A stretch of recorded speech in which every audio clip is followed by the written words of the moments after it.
కాంగ్రెస్ ధర్నాపై కేంద్ర మంత్రి బండి సంజయ్ మండిపడ్డారు. ముస్లిం రిజర్వేషన్ల కోసమే కాంగ్రెస్ ధర్నా చేస్తుందని విమర్శించారు. కామారెడ్డి డిక్లరేషన్ కానే కాదు, ముమ్మాటికి ముస్లిం డిక్లరేషనే అన్నారు. బీసీలకు 5% రిజర్వేషన్లు పెంచి ముస్లింలకు అదనంగా 10% రిజర్వేషన్లు కల్పించే కుట్ర జరుగుతుందన్నారు. కాంగ్రెస్ ధర్నాకు బీసీల మద్దతు కరువైందని బండి సంజయ్ అన్నారు. బీసీలకు 42% రిజర్వేషన్లు అమలు చేస్తేనే మద్దతిస్తామని తెలిపారు. బీసీలకు ఏ పార్టీ ఏం చేసిందో బహిరంగ చర్చకు సిద్ధమన్నారు. రాష్ట్ర కాంగ్రెస్ పార్టీ ప్రభుత్వం బీసీ రిజర్వేషన్ల కోసం అంటూ ఇవాళ ఆందోళన కార్యక్రమం నిర్వహించడం నిజంగా హాస్యాస్పదం. బీసీ రిజర్వేషన్లకు భారతీయ జనతా పార్టీ వ్యతిరేకం కాదు. వాళ్ళ ఇప్పటికే 27% రిజర్వేషన్లు బీసీలకు కేంద్ర ప్రభుత్వం, నరేంద్ర మోడీ ప్రభుత్వం స్థానిక సంస్థల ఎన్నికలు ఇస్తున్నది. కేవలం కాంగ్రెస్ పార్టీ ప్రభుత్వం ఇచ్చేది 5% మాత్రమే. 10% రిజర్వేషన్లు ముస్లింలకు ఇస్తున్నారు.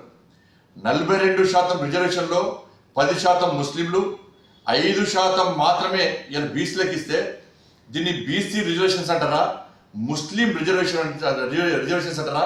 కాంగ్రెస్ పార్టీ స్పష్టం చేయాలి. మీరు ఎన్నికల ముందు కామారెడ్డిలో జరిగిన బహిరంగ సభలో రాహుల్ గాంధీ గారి సమక్షంలో మీరు ప్రకటించిన బీసీ డిక్లరేషన్లో 10% ముస్లింలకు ఇస్తామని చెప్పి మీరు స్పష్టం చేసినారా? ఇవాళ మీరు ఇస్తానది BC reservations. Bharatiya Janata party పూర్తిగా మీకు మద్దతు ఇవ్వడానికి సిద్ధం ఉంది. ఎప్పుడంటే పూర్తి 42% బీసీలకే ఇవ్వాల్సిన బాధ్యత మీ ఉంది.